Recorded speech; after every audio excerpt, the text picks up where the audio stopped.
Hello साथीहरु, नमस्ते सबैजनालाई। स्वागत छ तपाईहरुलाई मेरो नयाँ भिडियोमा। आज चाहिँ म भटमासको किनेमा बनाउन गइरहेको छु। त्यसो हुँदा चाहिँ म यहाँ भटमास भुट्न गइरहेको छु। भटमासको किनेमा चाहिँ दुई किसिमले बनाइन्छ। पहिलो तरिका भनेको चाहिँ भटमासलाई राम्ररी धुएर कुकरमा उसिनेर बनाउने हो र अर्को तरिका भनेको चाहिँ भटमासलाई भुटेर अनि जातोमा पिसेर अथवा उक्लीमा कुटेर त्यसलाई चाहिँ मसिनो धुलो बनाएर अनि तातो पानीमा पकाएर अनि बक्समा राखेर चाहिँ हामी बनाउँछौं। तर मलाई चाहिँ उसिनेको भन्दा पनि यो भुटेर चाहिँ ढिकीमा अथवा जातोमा पिसेर मसिनो बनाएर चाहिँ अनि यसलाई तातो पानीमा हालेर राख्यो भने यो चाहिँ एकदमै बाक्लो खालको सुप हुन्छ। त्यही भएर मलाई चाहिँ यही मनपर्छ। त्यसको लागि चाहिँ मैले आज सोमबारे बजारबाट भटमास किनेर पनि ल्याएर यहाँ भुट्दैछु। यो किनेमा चाहिँ किरातीहरूको चाहिँ एकदमै स्पेसल भएको कारणले हामीले पनि सानो उमेरदेखि खाँदै आएको हुनाले हामीमा चाहिँ यसको स्वाद छ। त्यसैले चाहिँ हामी यसलाई एकदमै मन पराउँछौँ। यसको चाहिँ अचार पनि खान मिल्छ र यसलाई चाहिँ सुप बनाएर खान मिल्छ। एकदमै मिठो हुन्छ। यो चाहिँ तरकारी पकाउन ढिलो भयो भने पनि एकदमै छिटो तरिकाको चाहिँ तरकारी बन्छ। त्यसो हुँदा चाहिँ हामी यसको प्रयोग पनि गर्छौँ। अनि यो चाहिँ विशेष गरी जाडो याममा चाहिँ ढिँडोहरूसँग खान एकदमै मिठो हुन्छ। त्यसैले चाहिँ म बनाउन गइरहेको छु। हाम्रो चाहिँ छिमेकीको जातो पनि भत्किसकेको रहेछ है। अनि त्यही भएर म चाहिँ यहाँ भटमासलाई ओखलीमा कुट्न लागिरहेको छु। नानी नगर न त्यसो, छोड्यो। अब यहाँ ओखलीमा कुटेर मसिनो बनाउँछु म चाहिँ। यहाँ ओखलीमा हालेर भटमासलाई चाहिँ डुङ पार्दै कुट्ने छ यसरी यसरी। अब चाहिँ म एकदमै मिठो भटमासको किनेमा बनाउने छु अनि हजुरलाई पनि देखाउने छु। गाडी छोरी अलिक पर बसेर खाने है। के खानु भएको यो ओखर हो? अनि ओखर त्यसरी निस्किन्छ?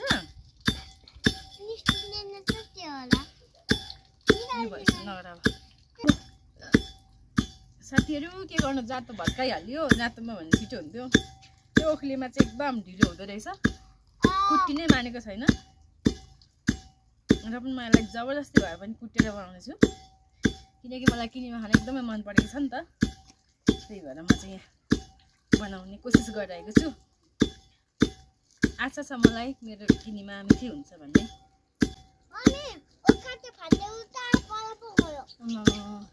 खै गाइजहरू यहाँ हेर्नुहोस् है, मेरो यो कान्छी छोरी हो। तपाईँहरूलाई राम्री लाग्छ भने एक लाइक गर्नु होला। यहाँ हेर त यो के रहेछ? कस्तो खालको भटमास हो यो? सेतो खाले के गर्ने हो यो? यता आउन। खाने के खाने? भुटेर खाने? अनि यो भुटिसकेको छु त नि खाने कसरी खाने यो? अनि कसरी खाने? भटमा यसो गर्दा पस्छ, यसो गर्नु पर्दैन। नान नगर न त्यस्तो। यो चाहिँ के हो भने नि गाइजहरू, तिम्रो मम्मीले चाहिँ कसरी बनाउँछ नि किनेमा? भटमास उसिन्नुहुन्छ कुकरमा होइन। अनि त्यसलाई चाहिँ एउटा बक्समा सफा कपडामा फोका पारेर राख्नुहुन्छ होइन डल्लै होइन। किनेमा बनाउन थाहा सक्दैन हो। अनि यो चाहिँ म के गर्छु भने नि नानीहरूले सुनिराख यहाँ किनेमा कसरी बनाउने।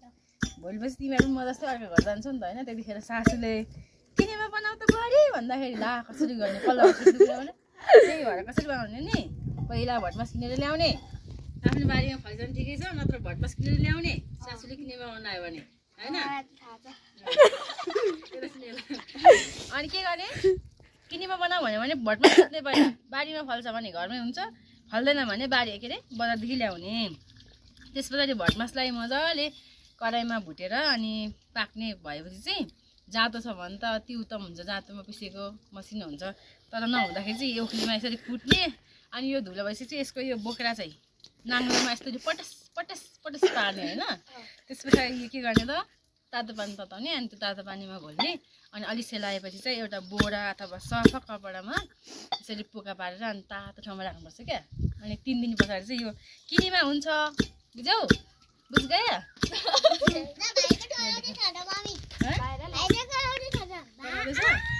सम्झना यसलाई भाइ देऊ त यसले साह्रै मन पर्छ भाइ भाइ कि बहिनी नानीलाई मन पर्ने भन छिटो भाइ करा अरे गर अरे ओ सम्झना अरे भन्छ ल गाइजहरु चाहिँ लिएर आउ त ओइ किनेमा बनाउने तरिका सिकेर नि गइसकेको छ हैन धेरै धेरै धन्यवाद सम्झना हाँसिरहेको छ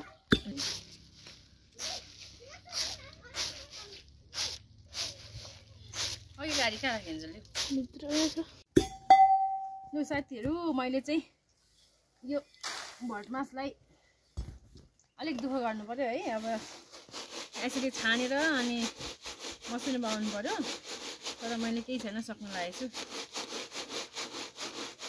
यसको साइड चाहिँ मैले पकाएर प्याकिङ गरेर राखिहाल्छु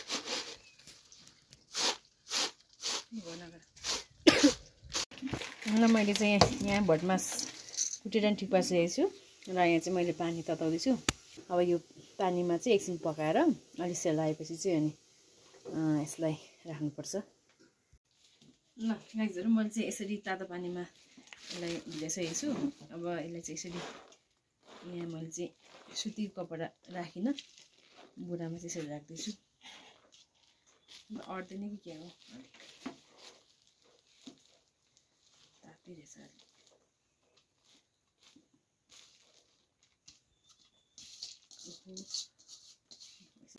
ल मैले चाहिँ यसरी हालिसकेको छु अब यसलाई चाहिँ यसरी राम्ररी हावामा कस्तो गरी छोपेर 3 दिनसम्म चाहिँ यसलाई यसरी नै म राखिदिन्छु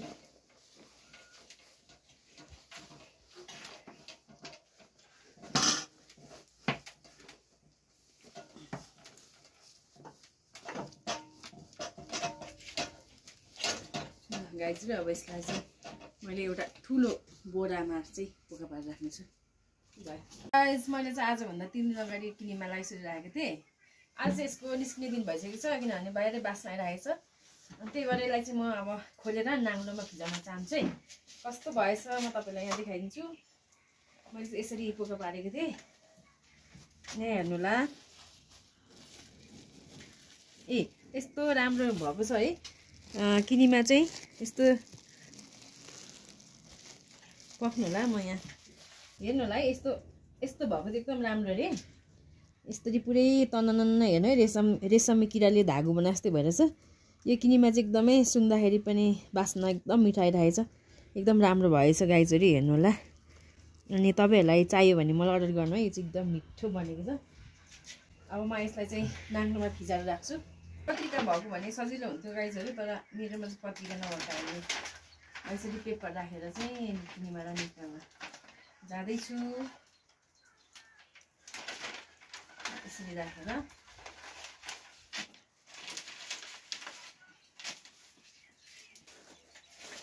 यसरी निकाल्छु है म चाहिँ एकैचोटि अनि यसलाई चाहिँ यसरी यहाँ राख्छु म चाहिँ ल हेर्नुलाई यसले कस्तो राम्रो भइरहेछ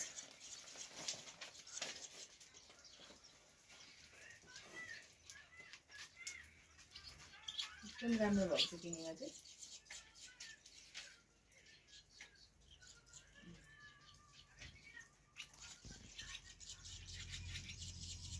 यसरी चाहिँ भिजाएर अब आज चाहिँ घाम गइसकेको छ है आज यतिकै राख्ने अनि भोलि चाहिँ म यसलाई बिहान घाम राख्ने बित्तिकै घाममा सुकाउँछु सुकाएर यसलाई चाहिँ 6-7 दिनसम्म चाहिँ घाममा सुकाएर राख्यो भने यो एकदम सुक्खा हुन्छ पछिसम्म बिग्रिँदैन यसलाई चाहिँ अनि प्लास्टिकमा प्याकिङ गरेर राख्नु नै मिल्छ यतिकै राख्यो भने चाहिँ फेरि यसको अर्कै सेन्ट आउँछ क्या त्यही भएर यसलाई चाहिँ सुकाउनै पर्ने हुन्छ ल फाइनली गाइज मैले चाहिँ किनेमा बनाएर पनि राखिसकेँ अब चाहिँ अर्को भिडियोमा भेटौँ ल।